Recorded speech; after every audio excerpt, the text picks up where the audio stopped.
Tudors are perhaps our most famous royal dynasty. Everyone knows that Henry VIII had 6 wives and he had 2 of them made a head shorter. We all know that Lizzie I loved fashion and spent loads. Or did she? Was it in fact another queen for who the term shopaholic should apply? Today I am pleased to welcome back onto the podcast historian Elizabeth Goff for a discussion based around her very first book, coming out next month, Brilliant Tudors, 100 Tales of Gowns, Gossip and Gory Ends. Now sadly, we can't cover all 100 stories, and so I handpicked 20 to discuss. From the surprising role the groom of the stool performed, to 2 of Jane Seymour's ladies-in-waiting turning up for work in completely the wrong clothes, to Elizabeth I stuffing her cheeks with silk. All will be discussed. So settle in for a thoroughly fun jaunt through some of the more random or overlooked parts of our favourite and often bonkers royal family.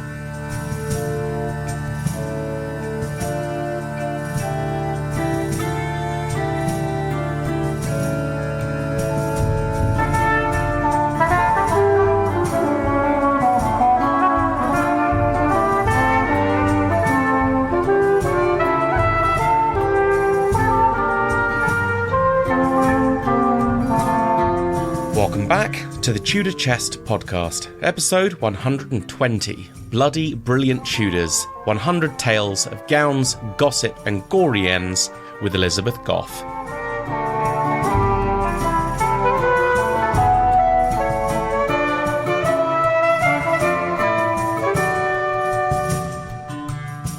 Welcome to the Tudor Chest podcast, Elizabeth Goff. How are you? Very well, thank you. How about yourself? Very well, thank you. You're on to speak about... Am I right in thinking this is your first book?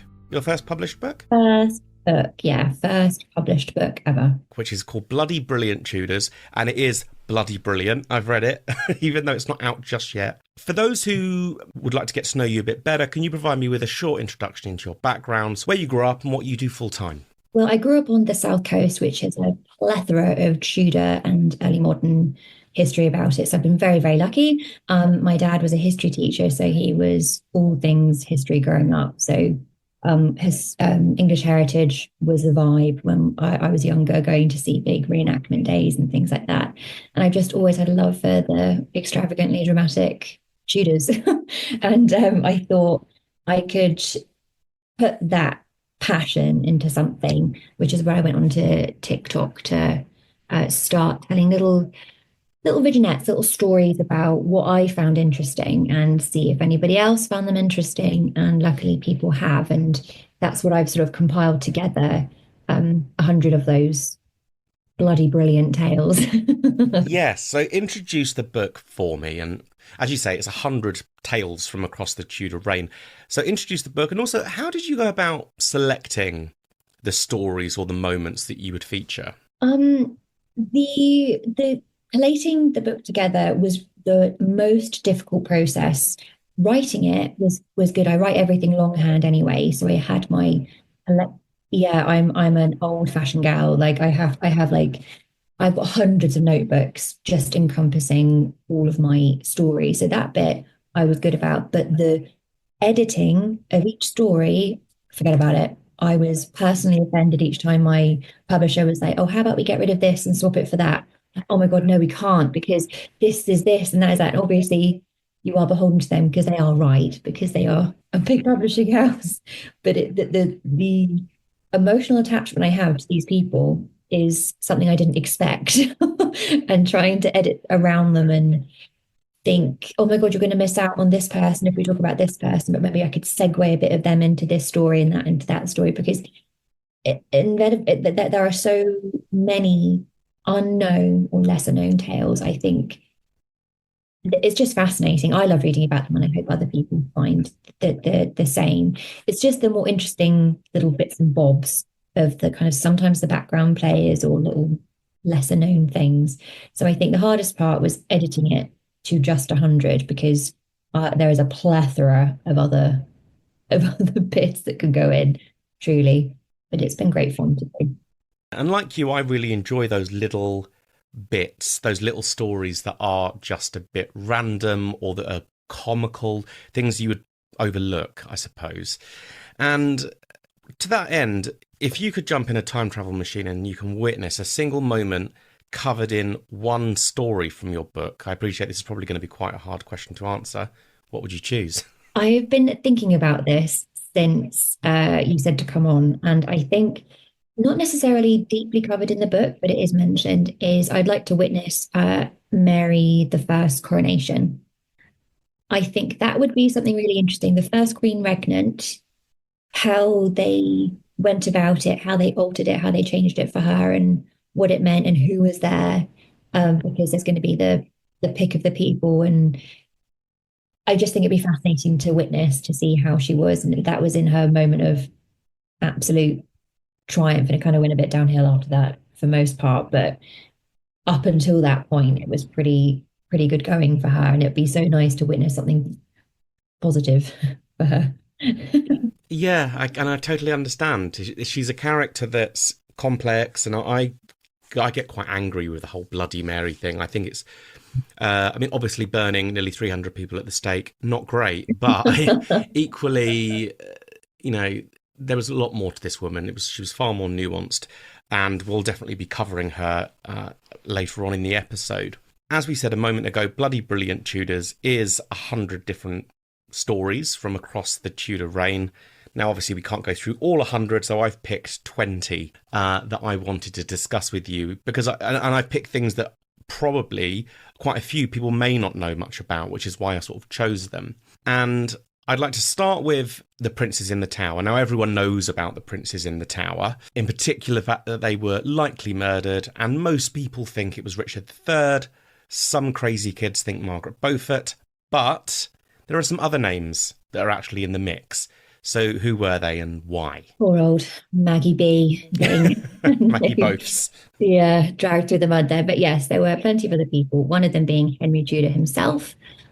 He was either in liaising with his mother or vice versa, but he was up there because the path would be clear for him to take the throne away from the rightful heirs, and the path would be clear for just him. So he's a suspect. The Duke of Buckingham, who was a vague relation, or whoever nth in line to the throne, because he had royal blood. And the Dukes of Buckingham are quite unfortunate in their endless plotting and shenanigans and going on. He was supposedly after the princes to get bumped up the royal line just on the off chance. And he was asked by Richard to do it, and then Richard killed him off so he could be silenced, potentially. And James Tyrrell, accompanied by his two kind of henchmen, which was Miles Forrest and John Dighton. They were mentioned in Sir Thomas More's account of potentially smothering the boys to death. It would be James Tyrrell who instructed the other two to go ahead and do it. But it kind of all does loop back round to Richard. So, not to offend anyone, but I am of the thinking it is Richard myself, that, it kind of does all loop back to him. But there are other names which are interesting to have a look at, because at the minute, especially on social media, it is guns are blazing for Margaret Beaufort. She is like the lead of the suspects, which is, each their own, but not for myself.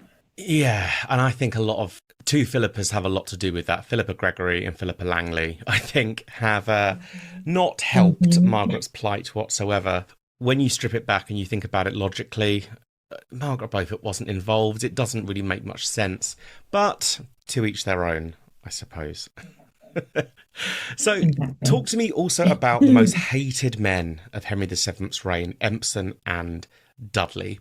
Who were they, and why were they so hated? Well, they were both lawyers. They were both like respectable people, but they essentially became Henry's debt collectors. So Henry had this reputation for being miserly and tight with money as like the years went on, especially after his wife Elizabeth of York died. And as miserly as he was and penny pinching as he was, somebody had to be going and collecting those funds for him. And enter these two gentlemen who were absolutely pillaging London, the countryside, anyone and anything for monies owed, debts, taxes, finding lost monies that could be pinched from somewhere. And all the while, they were skimming off the top of any revenue that would come in for the king. And anything they did, they were acting on behalf of Henry VII himself, which obviously shouldn't be forgotten as well. But they were quite roughhousing. They had henchmen to do their dirty work for them. And they were basically loathed by all of London and anyone in the vicinity that they could get their hands on.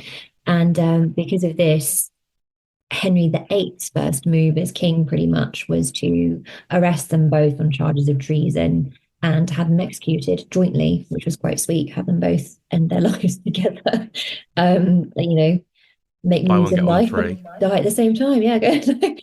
But that made Henry VIII extremely popular because they were absolutely hated through just causing so much misery to people on you know, they were one step removed from the king, but it was on the king's asking. So it was kind of an excuse for his dad to kind of get off a bit scot-free because it was the henchman collecting cash, not me, not my dad. Yeah, they give off almost like Sheriff of Nottingham vibes. Totally and utterly like panto baddies. It's a difficult one though, isn't it? Because arguably they were also kind of just following orders. Totally. Totally. They couldn't go around doing that of their own free will. They would have no means to. So I think that was kind of like glossed over in the fact they were removed and those wicked men, as they were known, were no more. So another thing that you cover is the groom of the stool. Now, this is a job that we hear quite a lot about, and especially how coveted it was. Most people know what is involved in helping the monarch go to the toilet. That's what the groom of the stool was. But I think the thing that's more interesting that you cover is the medical dietitian side of things that was part of this job. So what was that? What was going on there? So being in this very intimate situation with your groom of the stool being in your toilet with you kind of all the time whenever you went, the groom would be there. So any changes in bowel movements or urinary changes would be picked up and noticed because the groom would be emptying the piss pot, as it was called. They would get rid of it and change it and clean it up and make everything nice and give it on to I assume they themselves aren't doing it, they were passing on to someone below them. But you would notice any changes, or if there was constipation, or if there was blood in the urine, anything like that, would be reported to the doctors on call, and they would then assess, see what they thought, and then speak to the monarch and perhaps alter diets or have them bled for their humours to be rebalanced or anything like that. Anything that would benefit them medically would be assessed from the groom of the stool. And it was such an important position. And I can only imagine how invaluable the role would have been to someone like Henry VIII, who had notorious toilet issues with his diet and how unfit he was. So you can only imagine you'd be there for hours, with him specifically, helping along or assisting in whatever capacity they had. And so anything that was troublesome to the monarch physically and medically would be then assessed by the groom and given over to the doctors, who would then act accordingly. They would do all sorts medicinally for them from there. It's much more of an intermediary role, I suppose, isn't it? We have this perception that it's wiping the king's bum. Now, we actually don't know whether that was actually part of the role or whether it was just handing the king what was needed. But clearly, above and beyond that, irrelevant, there is an intermediary part of it. It's that they are between the king and his doctors. That's a crucial role. Massively crucial, because the monarch's health is the monarch's health, isn't it? There's nothing more important than that. So for them to be on the inside track, as it were, was pretty immense, and a role of such high value and high status, and extremely intimate. So you also talk about a couple of the palaces that became famous across the Tudor reign. Richmond Palace really stands out as being a royal favourite. So can you tell me a bit about it? And then also the, I suppose, quite touching role that it plays in the death of the Tudor dynasty, both at its start and at its end. It is wild in the fact that it was a place where Henry VII chose to kind of finish out the last couple of months of his life. And then his granddaughter did the same thing, Elizabeth I. 100 or so years later, she did she chose to end out her days at Richmond Palace, and she called it Warm her box. warm Yeah. box. Yeah, because it was warm and cozy, and one assumes from that it wasn't as vastly palatial as the more modern residences were. So it was of comfort to her, I'm assuming, and it was at the time when Henry VII built it. It was a modern marvel. It was beautiful, and there was windows for days, and it was like a modern Renaissance palace, and it was somewhere that I believe all of the monarchs enjoyed. But Henry VIII, his son, uh, Prince Henry died there, I believe. So he wasn't as keen on it after that. And he actually gave it to Anne of Cleves in the divorce settlement as one of her palaces. And she enjoyed some time there as well because there was good hunting, there's Richmond Park, and it was peaceful, less near the hustle and bustle of London and the plague and everything like that. The air was cleaner. But it was very, I don't, it couldn't have been intentional, but it is so strange to think that it ended with Henry there and it ended with Elizabeth there. I have no idea if that was a semi-conscious thing or if it was just a random coincidence or they had the same taste. We don't know, but it's really quite sweet that it was both at the same spot. Yeah, and I hadn't actually picked up on that until reading your book, that the bookend deaths of the Tudors happen in the same place, which is sweet, kind of satisfying. It is, yeah, I think it's really morbidly sweet little anecdote. So another infamous building was Nonsuch Palace, which people may have heard about, but in case they haven't, what was so special about this place and what scandalously ended up destroying it? Oh my gosh, such a disaster. But Nonsuch was named because there was none such like it in the world. And it was a rare example of Henry VIII to build something from scratch when he always just pimped out what he already had because it was cheaper and quicker and more efficient. But this one was of his own design with his architects to create something that no one in the world could see. And it was just Renaissance come to life. It was the outside of it that was just covered in rich details with classical figurines everywhere and carvings, and it was the black and white Tudor paneling everywhere, and it was so ornate. People were agog at seeing it and being there. It wasn't the biggest. I think it was just used for hunting or like he used it as a honeymoon for I think Catherine Howard and Parr, at least one of them. So he enjoyed it as a little retreat because it was a lot smaller than everywhere else. But we sadly no longer have it because Charles II gave it to his chief mistress, Barbara Villiers, and she owed people a bunch of cash for her gambling debt, and she decided to tear it down and sell it off for parts. Outrageous. Outrageous. So, I mean, you would have thought Charles would have said, "Oh, hang on a minute, like, could we not do that?" But some of it still survives in Loseley Park, one of the historic houses sites. So you can still see little measures of it, Yeah, but that's all. I mean, it all has the a way. massive place in my heart because I mean, I've got one tattoo and it's the coordinates of Nonsuch Park because I Oh, grew up overlooking Nonsuch and I take my dog to Nonsuch Park every single day, so I go there all the time. And what's there now? There are some markers that tell you the rough framework of where the palace stood. Like there's these stone markers, but that's it. I mean, that's literally it. As far as there's probably things that are hidden. Someone said to me the other day, you should go up there with a metal detector or something. But 100%. yeah, all that's there is literally these markers, as I say. So yeah, it would have been lovely to see it, but equally, were it still there, maybe my road wouldn't have been built where I grew up. So who knows, you know? Yeah, who knows?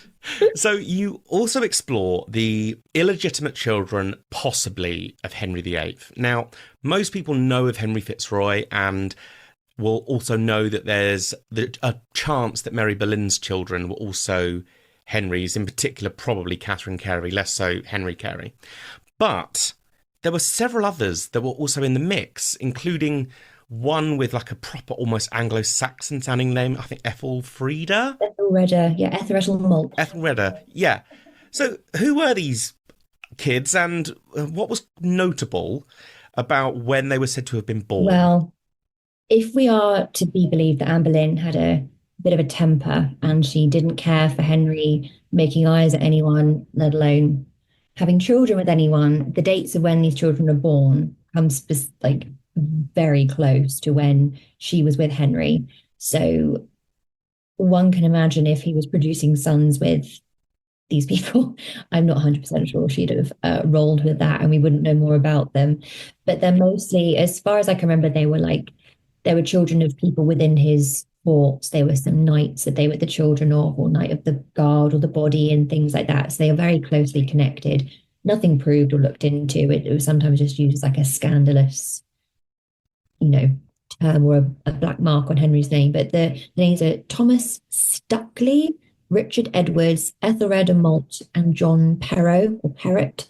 And they were in the latter part of 1525 onwards, which was when he was kind of off and about with Anne. So it's highly unlikely, as much as he was with Mary Boleyn when she had Catherine, it was in 22 or 23.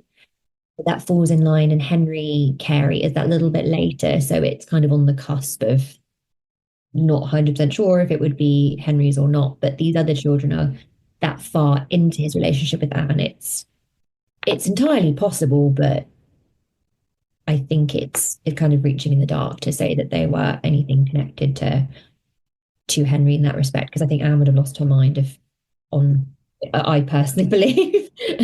But like, do we know where these rumours sprung up? I think it was from later on. When they're into adulthood, some of them, it's then mentioned that, oh, there's a possible bastard of Henry. And it doesn't seem to be caught at the time or mentioned at the time. As far as I am aware, I didn't go into, well, actually learning about them individually. They were fascinating people. And it just randomly pops up that they might be connected to Henry in some way. And there's not the massive, they weren't particularly noticed by Elizabeth, whereas normally she was very into Henry Carey and Catherine Carey and their children. She does not have that connection with the rest of them. So I don't know if that's also a clue. But I thought it was interesting to look at. Yeah. And I also think had Henry VIII had illegitimate sons, he would have acknowledged them, which is, I think, one of the other big factors in why Henry Carey doesn't feel and as much as I appreciate he's with Anne Boleyn at this point, given his desperation to prove his masculinity, to prove his virility, to have sons, I feel like if there were illegitimate sons, he would have acknowledged them. Yeah. But who knows? Yeah, we don't know, but it's like he was rumored to, have an affair with Anne's mother. Yeah. And he even rebuked that himself and said never with the mother. But where has that come from? But we never know. Unless there's a letter saying I did it, we will never know. Yeah, it's all conjecture. So During her lifetime, Anne Boleyn is accused of many things. One of them is she's accused several times of poisoning different people. So where did these legends come from? And is there any proof in any of the accusations that suggests she did actually try and poison people? I mean, as far as I could find, because I found this topic fascinating of her being a poisoner, I could not come up with anything that remotely connected it. Only her verbalizations that she hated each and every one of the people who happened to up and die. So whether that's tangible proof, we, leave that to the listener's discretion. But on her supposed hit list were Catherine of Aragon, Henry Fitzroy, Bishop Fisher, and Princess Mary. All of them utterly hated her, and she hated them for replacing Catherine of Aragon. So if Anne was to commit these poisons, she may as well have held up a little flag and said, I did it. You're welcome, everybody. Because the fact that she was even being mentioned in the same word as like, well, clearly they've been poisoned, clearly it was Anne Boleyn. Henry thought, or he supposedly have said that he was worried that Henry Fitzroy was going to be poisoned by Anne with a slow-acting poison, and Mary was in danger as well. So that's what he believed.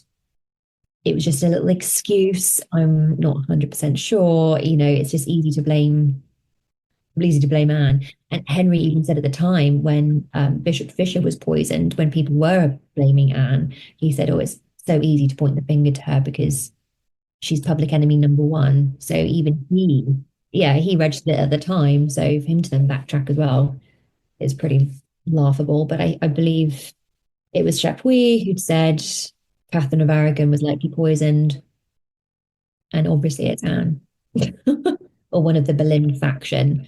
So I don't know. I know Alison Weir in one of her fictional books has pinned George Boleyn as a poisoner of Catherine of Aragon. Yeah, I mean the whole Richard Roos thing as well. You know, the one that's boiled to death. There's a whole suggestion around that that's tied to the Boleyns, but it's tied to the Boleyns, not necessarily Anne. But again, with that, there's no real proof, is there? It's circumstantial. It's totally circumstantial, and she didn't help herself by wishing all Spaniards at the bottom of the sea, wishing Mary to be executed, like blah blah blah, like the list goes on. And sometimes you just think with Anne, love her dearly as I do, I just think sometimes just never complain, never explain. Yeah, yeah, should be. and take the road less dramatic Yeah, rather than less travel. yes, absolutely. So the only connection is her audibly and being recorded as saying she hated all of these people. That is certainly not enough to make her a poisoner, but the legend is stuck. So, can you walk me through the rather amusing? I mean, I did know this story, but it's amusing nonetheless. The rather amusing story of the Lyle sisters when they turn up to serve Jane Seymour and what was wrong with them. I think what's that? The sisters were Anne and Catherine Bassett, and I think what happened with them and Jane Seymour really changed my opinion on Jane, like single-handedly flipped how I viewed her because Lady Leal was living abroad in Calais and was endlessly petitioning king and court to have places for her daughters. Originally, Jane Seymour Queen at the time said yes, and then he said no.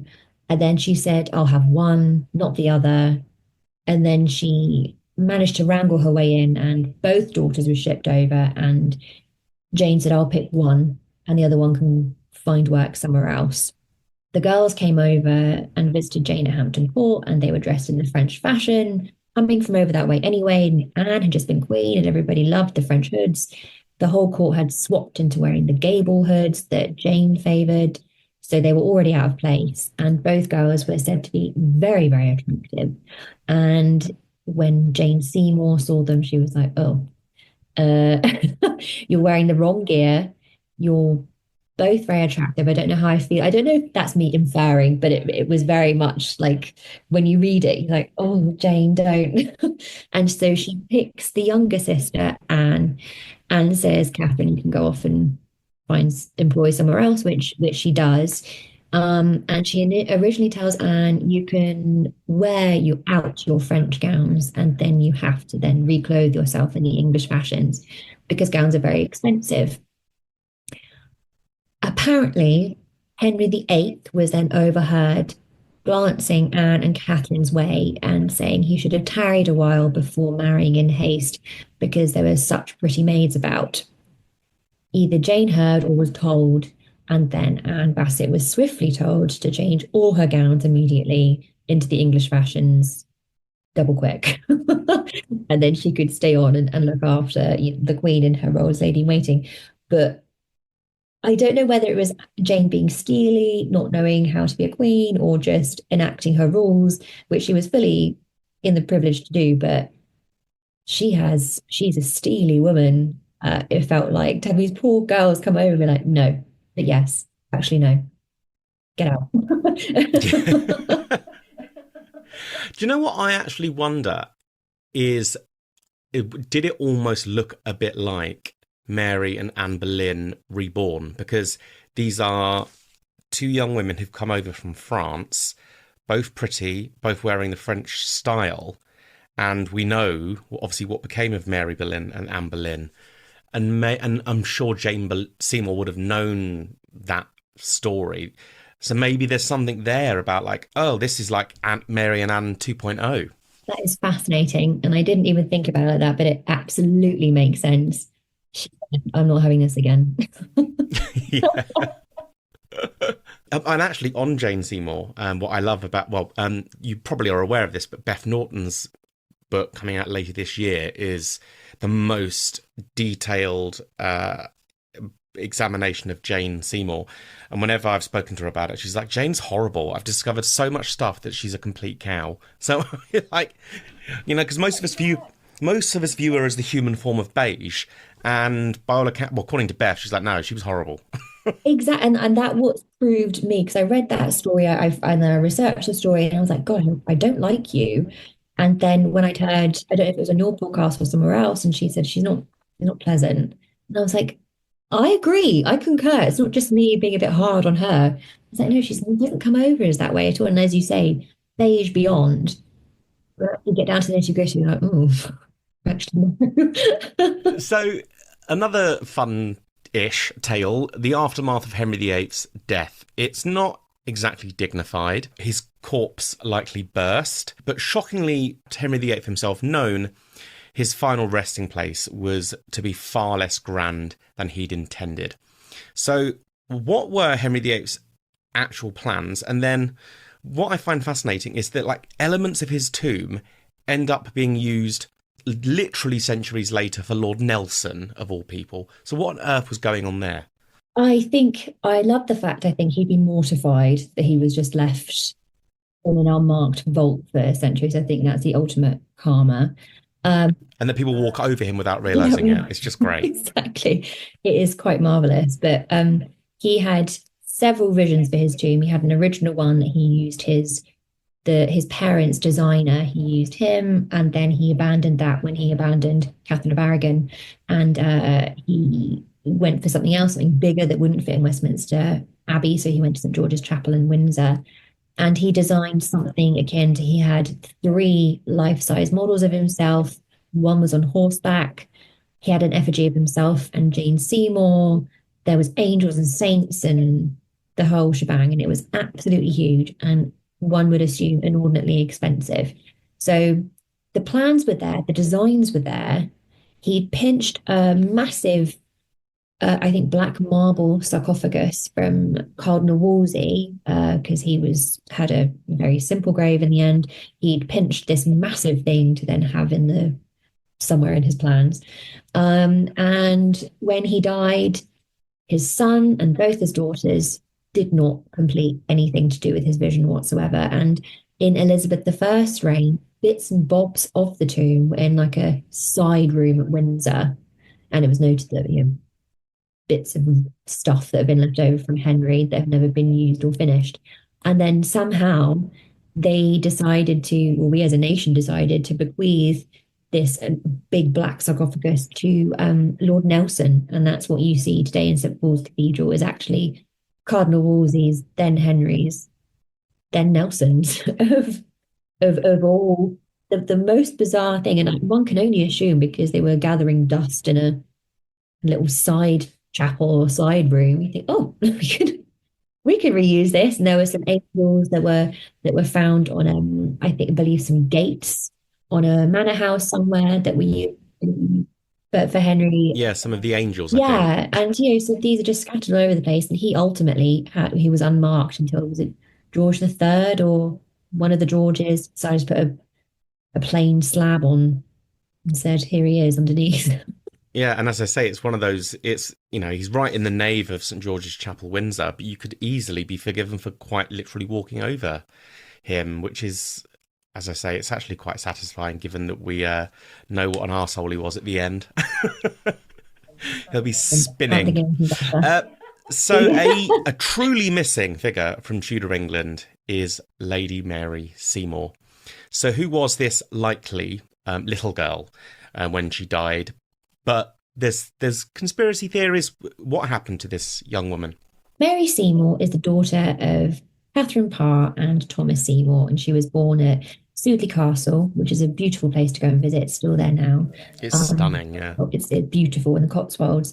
But Catherine sadly died not long after she'd given birth, and then Thomas went on to be executed for high treason the following year. So their daughter became an orphan, and she was then bequeathed, or she was given, I don't know if it was some sort of official state, but she was given to Catherine Brandon, the Duchess of Suffolk, who was used to be a friend of her mother's.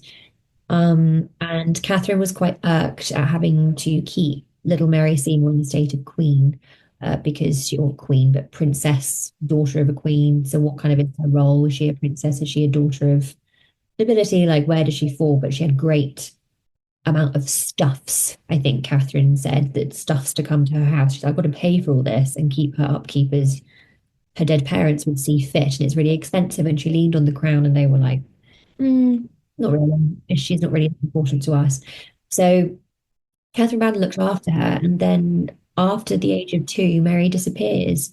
She doesn't appear in any records, household records for the Brandons moving forward. So it's always been assumed that she did die at the age from childhood malady. It wasn't uncommon. Doesn't make it any less sad, but it was very common to happen. And there are people that think that she survived and she was kept kind of under lock and key because not only did her father die in fire treason or executed fire treason, or was her uncle, also the Lord Protector, he got executed for exactly the same thing as well. So the Seymours fell so disastrously from grace. Perhaps she was like put away somewhere so she could live out her rest of her days in anonymity, but I think it seems probably likely she did just pass away. But there's no note about it. There's no nothing. There is a little poem that one of Catherine Parr's chaplains wrote about. It seems very likely that he's talking about Mary Seymour, but again, it's not confirmed or anything. Yeah. And I feel like it would have been irrelevant of the fact that, yes, she wasn't actually royal herself in the sense that she didn't carry royal blood. She's still the daughter of an ex queen, Yeah. albeit consort. So there would have been interest in this young girl, and she was a member of the nobility. So I feel like there would have been more. So I agree that she probably died at a very young age, and that. Talking of infant mortality in the Tudor world, have you seen Hamnet yet? No, I haven't. It's on my Oh list. my God. I saw it yesterday, and I have genuinely never cried so much at a film in all my life. Oh God. Yeah, it was like full on like Oh, really couldn't catch my it's wonderful. yeah. It deserves all of the Oscars on the planet, not least Jessie Buckley, but my God, you need a stiff drink afterwards. It's Oh, heartbreaking beyond belief. oh, it is on my list, but after you saying that, I have a 2-year-old, so I don't know if I can. I think that's part of it as well, because like Hamnet, bless the little actor playing Hamnet, reminds me so much of my nephew Henry, who's 8, so around the same age. He reminds me so much of Henry. That was part of it. I was like, this is just so raw. It's brilliant, but yeah, Yeah, it's a tough watch, but yeah, it amazing. is on the list. It Yeah. is on the list to On the see. topic of Catherine Parr, now I knew that her final resting, her corpse had some drama over the centuries, but I hadn't appreciated just how bad the truly shocking treatment that her corpse goes through over the centuries. What happened to her? Well, unfortunately, Sudeley Castle was slighted by the Cromwellian party. So that means it was kind of made into a ruin.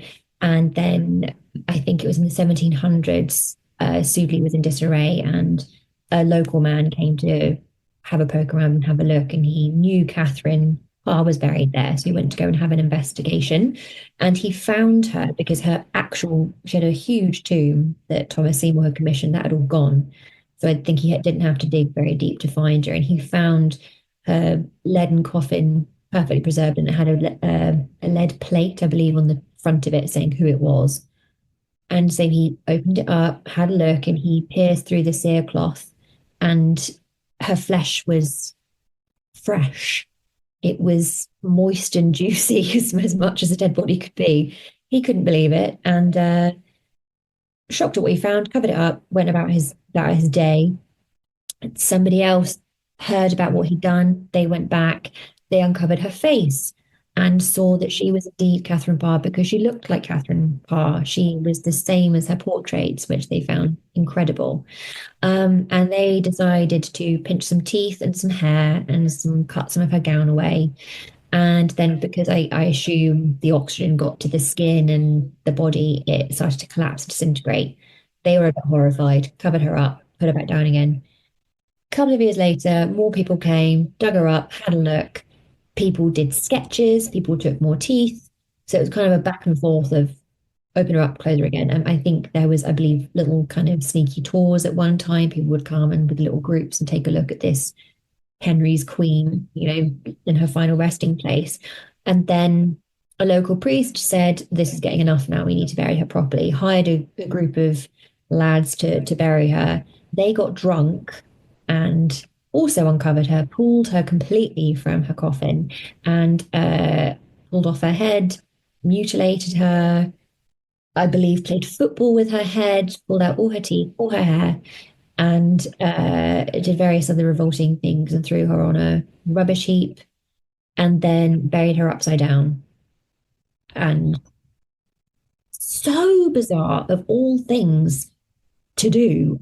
I know they were less kind of funny about death. That they were all for like digging people up and having a look, but that is just, I can only assume because they were blind drunk. One would hope because they were blind drunk, but Yeah. I mean, because the funny thing is, yes, they were less, I think, affected by death, but they were also much more religious than we are now. And so you would think that that alone would be sort of a reason to not do this, would their sort of conscience. It's just wild that rather than, I mean, I can appreciate curiosity for curiosity's sake. I totally get that. I'm always talking about, I wish we could dig up Anne Boleyn's bones and do a skull scan so we knew what she really looked like. Yeah. But that's one thing. Playing football with her head, that's something else entirely. I don't, even the act of pulling her out from the lead, and I can't even imagine how one would want to go about doing that. Like popping open like little bits, like maybe, but ripping her out from there when you should just be going there and plopping her back underground is just truly revolting. But eventually she was thankfully reburied properly and she does have like a very lovely tomb on top. But good Lord, what a journey to get there. I know, so odd. I suppose the only slight saving grace for us is that at least we do have at Sudeley, you can see one of her teeth, you can see a lock of her hair, and the lock of hair, she's proper blonde. You must have seen it as well. She's properly blonde, which is nice for us, I think, to look back and go, wow, okay. Because, there's so much, like, was Anne Boleyn genuinely a real brunette? There's always these question marks over these things. So to see Catherine's hair it's as much as it's slightly macabre, it's also satisfying. I don't get the thing about teeth. I don't know why. You could show me anyone's teeth and say that's a tooth from Anne Boleyn. I'd be like, oh, okay. It doesn't give me anything to go on. So when one sees teeth and we removed a tooth to keep as a souvenir, you think, oh, hair for sure. I understand, and like seeing the color of the hair and seeing there's a lock of Elizabeth I's hair at Wilton House, and you think there's stuff like that. I'm all over. But teeth, it's just not for me. I don't know why one would want to, even the thought of taking out a tooth, even of a dead body. I don't know how hard that is, but I don't want to obviously find out. But it's not something I want to add to my list of things to learn. No, definitely not. So talk to me about a couple of the stories of Tudor pets. Oh, I think it's really connecting how much the Tudors loved their pets. I think it was really heartwarming to learn. Because I kind of just thought it was, all about hunting dogs and things like that. But looking into it, they adored their animals. And Catherine of Aragon loved monkeys. She always had a monkey with her, and as a consequence, one assumes Anne Boleyn loathed monkeys and couldn't bear the sight of them. Yeah, so apparently she did. So Yeah, I guess that's the reason why. But Catherine Parr loved songbirds, and Anne had a little dog called Percoy. Percoy, I never had how to pronounce it. Percoy? I've always understood it as Percoy, but equally, Percoy, yeah. Could it actually have just been pronounced Pourquoi? I mean, which Yeah, I don't know. So I'm always unsure how to say it out loud, but it did mean pourquoi because he used to tilt his head. He was a little lap dog, and unfortunately, he either fell or was thrown out of a window, and either as a warning to Anne or as an accident, and that was very devastating for her. But I love the fact Henry VIII also had all of his dogs' collars matched the livery of his servant, so everybody knew it was his pack. Yeah. And he had jeweled collars, and Catherine Parr had a beautiful jeweled collar for one of her dogs that she kept for years and years and years in a jewelry box that she had. And so they loved their pets, which I think is just as we do, which is so connecting. They're just like us, but it is so bizarre to think they had pets that they kept with them. And Catherine Grey, when she was in the Tower, she had a veritable menagerie of animals that for some reason Elizabeth I let her keep with her. So that I don't know if that was a weak moment from Elizabeth, but Catherine Grey was allowed to take all of these animals with her, and they caused no end of chaos to her apartment, to her prison apartments, the Tower of London. And a monkey in particular was ruining furniture and things. So Elizabeth had them all replaced with cheaper bits and bobs. But like you say, I love that because it's so. I think we tend to.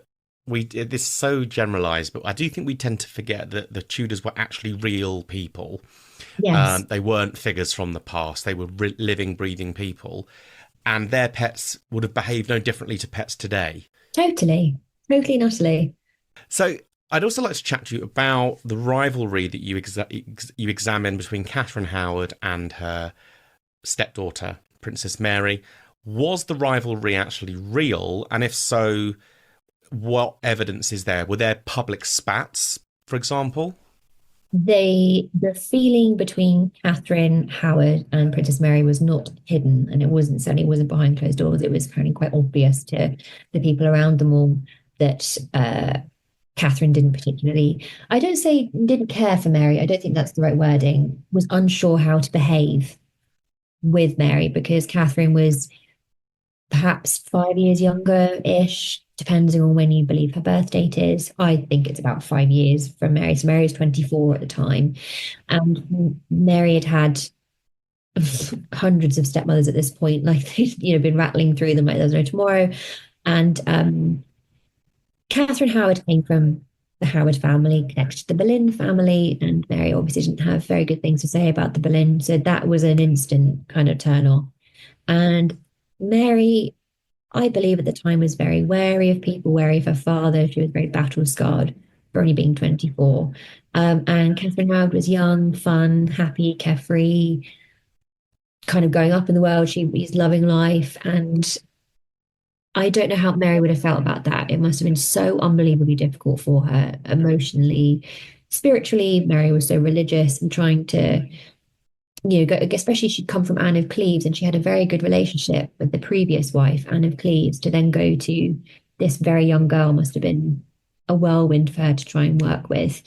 But Catherine Howard felt that Mary wasn't showing her due respect. And as a threat, she said, I'm going to get rid of two of your besties, your two best like ladies in waiting, so I'm going to get rid of them. And they reached a very frosty impasse between the two of them, and it didn't last very long because there was an order from Henry VIII a little while later to actually get rid of these two maids. And Mary was devastated, and if I were to say Catherine came out with the upper hand because she didn't live very long after that particularly, but it was trying to, I believe Catherine was trying to assert herself in her role because she didn't have the training, she didn't have the run up, she didn't have anything to settle into her role with. It was very quick, very sudden, and trying to deal with a stepdaughter who's older than you, like, and is so different from you in your views and values and who you are and how you set out to be, I think must have been such an incredibly hard thing to deal with. So they kind of come out in a bit of a bitchy kind of spat.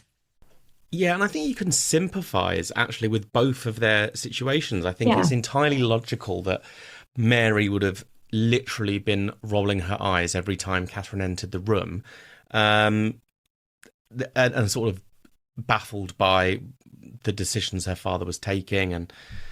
But then equally, to your point, Catherine never asked to be in that position, and she comes to it woefully ill-adept in knowing what her role should actually be. But all the evidence tells us she really tried hard to learn and to do the role Correctly. properly. I mean, Gareth Russell, and you pick up on it in your book, talks about her terror of embarrassment, which I think is quite... we think of her as so flighty and airheaded, but I don't think she was at all.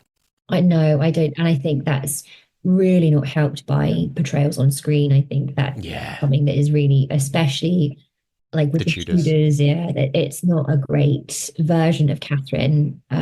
She's much more, I think, nuanced than that. But it was so fascinating learning and reading about her absolute fear of embarrassment. And she would go through the ranks of court advisors to make sure she did the right thing when visiting foreign ambassadors were there. She wanted to know what was right. And when Anne of Cleves came to visit the court for Christmas, she was desperate to know, how does one treat an ex-queen, but kind of not, is she this, is she that? And she does it beautifully. And people commended her for it. They said she was fantastic in her role, in what she paid attention to within her role. She was brilliant at. So one wonders if she could have matured into it, what she would have been like. So a daughter of Henry VIII who spends loads, loves fashion, loves bright clothes. People assume I'm talking about Elizabeth, but I'm not, am I? No, talking about her big sis. Yeah, Mary. Mary's a shopaholic. Yeah, she loved it. And I loved learning this about her. She loved colour. And I think what I didn't really register at the beginning was the fact that she was such a staunch Catholic. And what are Catholics all about? Flamboyance and colour and stained glass windows and everything bright and colourful and beautiful.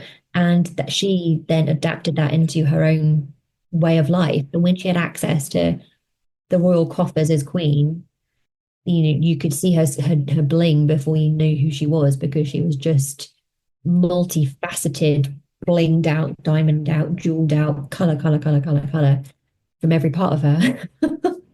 She was apparently a sight to behold. And I think I mentioned in the book, one wonders if she was perhaps maybe colorblind. I don't know, because some of the color combinations that she kind of wore with gay abandon, you think, oh my God, that whatever works at the time. Yeah, well, I think I do believe that her contemporaries felt she was not particularly stylish, because I can't remember the exact who it was that said it. I think it's actually one of the Spanish ambassadors says something, I'm paraphrasing, but something along the lines of, she's a very noble woman who dresses badly. So I think it was a bit garish. Oh, Mary. Yeah, garish. It's just color clashing. And especially then when Elizabeth went Protestant princess and only wore black and white, one can assume what a contrast they must have been together and how much would have irritated Mary.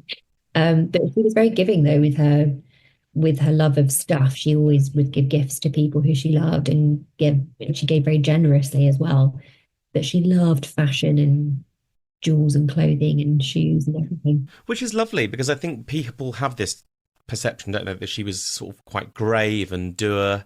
But actually, I mean, it's a bit like Margaret Beaufort. When you look at Margaret Beaufort's records, because she's only ever painted in effectively a nun's outfit. Actually, the records tell us she loved fashion and had loads of bright red gowns and stuff.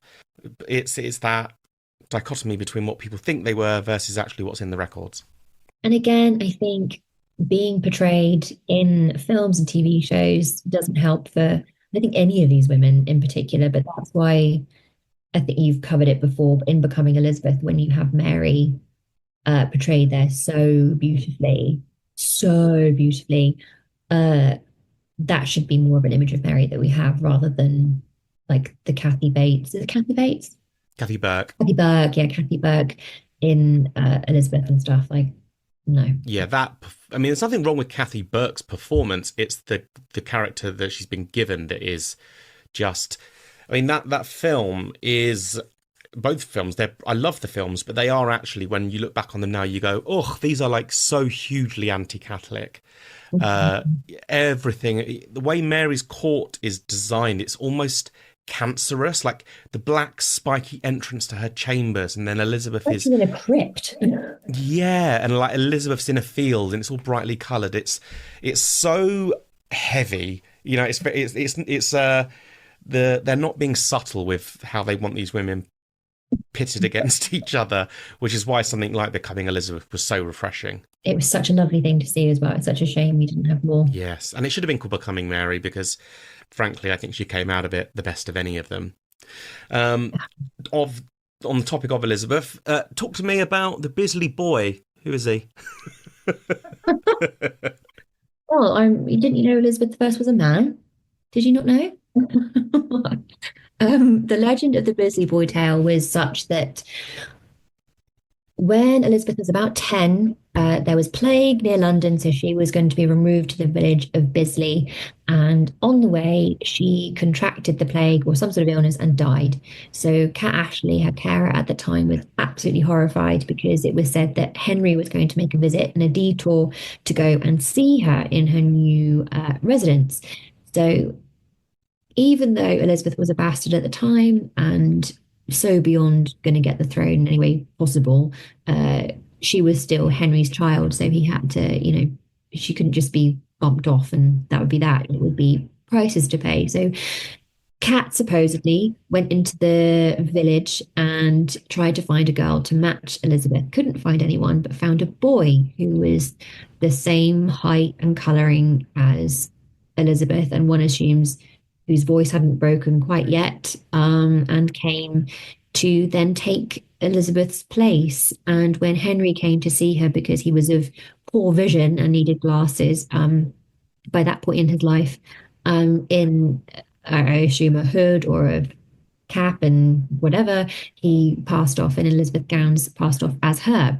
And so Elizabeth Tudor is buried somewhere in the village of Bisley, and a little boy from that said village grew up to be the Virgin Queen. So, I mean, it's so ridiculous. It doesn't really require much more discussion because it's if you the Tudor court, Elizabeth was never alone. She was surrounded by women. It's one of those legends that just I give zero credence to. I think it's so wonderful, though, in its absolute lunacy. And I love the fact that it kind of gives plot points for relevance and almost tries to back itself up. We think, oh, no, that's why she didn't marry. That's why she had no children, because she was a man. That's why she made such good decisions, because she was a man. Well, what about stubble? What about all these like ridiculous things? And the mere fact she was checked by doctors, what, every month, her courses would come, the logical running of the court. But it is such a wonderful story. I couldn't gloss it over. It's just such a great story to tell. A little birdie told me a while ago that there is, I think, a drama series being made, which with this tale at its core, where Elizabeth is a man. Sure. Yeah, I don't know, but that supposedly is on the horizon. I hope it isn't, because I just think it's so fucking stupid. Excuse my French, but we'll see. Tell us how you really feel. So, but the only problem with things like that is that then is it going to then spread it about some more? Like I clearly say, this is obviously not true, but one, don't make it plausible. Like, don't. Well, it's other Boleyn Girl territory, isn't it? People still to this day will quote the film The Other Boleyn Girl as fact, and you just go no. So it's like anything. Some people would watch the Bisley Boy drama series and go, oh, yeah, she was a man. So it's always some idiot's always gonna believe it. So I hope it doesn't get made, but Interesting, if it does, I'll probably watch it. Well, I suppose the only thing I could say is that it's focusing on something else in the Tudor era rather than the usual suspects. There is so much stuff, so many tales that can be used that aren't the usual suspects. Well, and on that very subject, I'm really pleased that you included a chapter on Lady Penelope Devereux, because she's a hoot, but she's woefully overlooked. What was her story? She is the icon and she is the legend. She is my favorite person, I think, of all of the Tudors put together. I think she's wonderful. She's a daughter of Lettice Knollys, who was the she-wolf as branded by Elizabeth I. So her mother stole, if you would use that term, Robert Dudley away from the Queen. And so she was branded this terrible woman, and Penelope had to suffer in the fallout of it. But that kind of didn't deter Penelope from doing her own thing. She was told to marry somebody called Lord Rich, who was pretty vile. And she said no. Her family said yes. She said no. And they pushed her down the aisle anyway. Even at the altar, she was saying no. But unfortunately, she was overruled and had to go through with it. But even to have the tenacity to even think about doing that says a lot about her. So she married this unpleasant man, did her duty, had her heir and a spare and kids, and then decided enough was enough. And she embarked on a very courtly known affair with Charles Blount. It wasn't a secret, it was kind of maybe an open secret, perhaps, but because the Devereuxs were riding so high in the Queen's favour, that's likely the reason why Penelope could behave as a man, really, and kind of get away with it. Her brother was Robert Devereux, who was the Queen's last great favourite. And as he was riding high, so did the family. And Penelope had a lovely life with Charles Blount, had loads of children by him who had to be officially uh, honoured by Rich as they were still married. And she was just a babe. Like I can't even fathom how you'd go about doing that and still be in the Queen's service, still be liked by the Queen. You know, she was, she was probably with the Queen more than she was her own mother, which was certainly something to be said. And the fact that she saw her mother go through such scandal and still did kind of the same thing, I think says a lot about her. I don't, is the word gumption the right term to use for Penelope? Like she had a lot of gumption in what she wanted to do and how to go about doing it. And but sadly, it kind of all went a bit wrong when her brother Robert fell. Her husband could then chuck her out because her name didn't mean anything anymore, which did mean then she would go off and be with Charles Blount, which they did and live quite happily. And she was granted a divorce by King James I on the grounds of you can only be divorced if you won't marry Charles Blount. Just leave it as is. Penelope said no and got married to Charles and was disgraced from court and never seen back there again, but did enjoy being with Charles for the remainder of their days. She was the original you do you. Yeah. You live your best life, Penelope. Yes, she was the original you do you. She's such a babe. Like reading about her, I'm just so enthralled by her. I think she's fascinating. She was incredibly beautiful, very intelligent, very politically savvy, and she was so beautiful. Philip Sidney wrote poems about her. She was known to be an absolute looker, and it's fascinating that she would throw away something like her reputation on this affair and think, oh, okay, I'm just going to do what I'm going to do because why not? I've done what you wanted me to do. Now it's time for me to do something. Exactly. So, on to the topic of Elizabeth I's hair. It's well known that she wore wigs, but I didn't know until reading your book that she actually made the decision to cut her own hair off. So, what was driving that, and then what happened with the wigs as they went along? Because as they went along, they got more and more ridiculous and obvious, I think. Yeah, I mean, it was after she had the smallpox and she was so ill. I believe it was kind of she'd given herself like matted whatever around her head, and it wasn't like all of her hair, not like in Elizabeth at the end when she kind of gets rid of all her hair completely. It was more of like a touch-up job to get rid of what had been matted, and she had hair pieces and she had wigs, natural-looking wigs, to assist in keeping the perfect image alive of being untouched by illness. And they were natural looking, like normal looking wigs. And then as she got older, she went wild. They were like luminous, they were glow in the dark. People were saying like they were not of natural color, So I think it was almost like, you all know I'm wearing a wig. I know I'm wearing a wig. Let's just go for it. Let's just really defy gravity with how high they are. Let's put pin for days in them. Let's put jewels in them. Let's make them magnificent and kind of weird looking contraptions and stuff. So as she got older, it was more of like the scary Margot Robbie color in Mary Queen of Scots, but it's like carrot orange. And enough for ambassadors to say, wow, she's wearing a wig.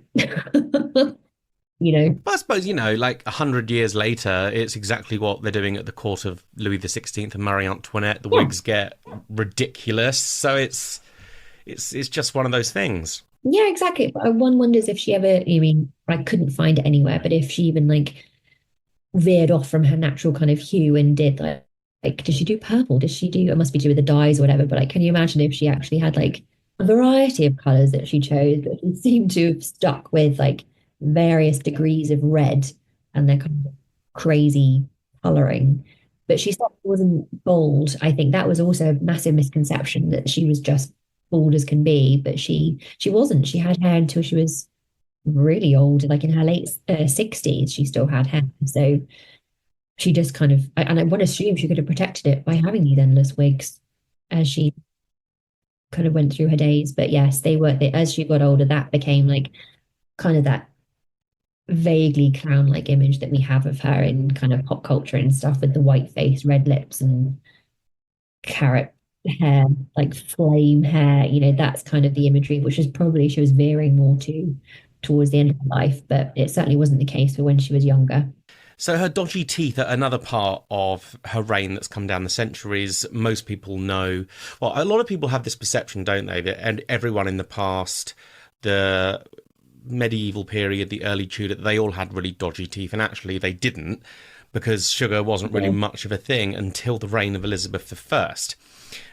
But something I didn't know about that you talk about is the fact that she padded out her cheeks with silk.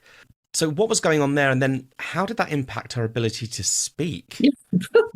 Very greatly. She, where she'd had various extractions and she always had endless toothache, tooth decay, abscesses, she would have things removed. And as she had less and less teeth, if you notice on people when they do not have teeth in the back, the face does sink, and the whole face shape can change quite dramatically.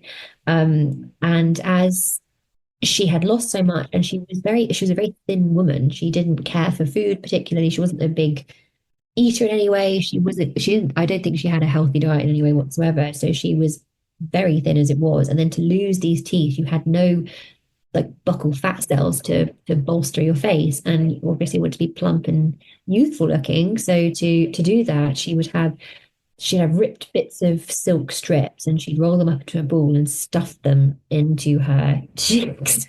I think the smell would drive me wild, but you'd have these silk things up there, and then what she did have left at the front of her mouth, I was reading some descriptions about it from ambassadors, and they are just foul. Like they said, someone said they look like tree stumps. I don't know how I want to comprehend what that would mean, but brown and discolored and terrible. But lovely rosy plump cheeks. But because of what she'd done, they said she was almost impossible to understand. So she would just be kind of mumbling through, trying to talk to people, and people really had to struggle and guess as to what it was that she wanted to say.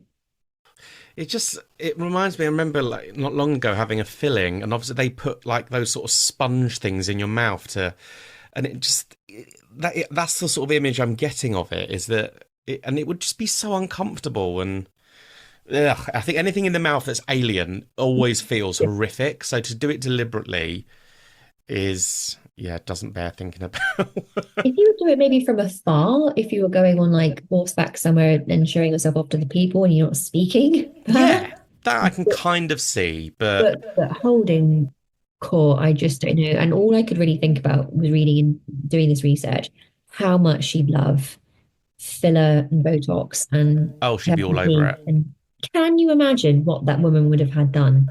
Yeah, she'd have had the full-on Katie Price veneers, definitely.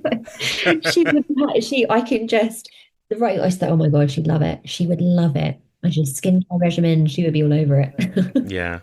So I love the story, the tales of a particularly naughty ghost, which is the ghost of Sir Walter Raleigh, that you cover. So what was his ghost supposedly doing?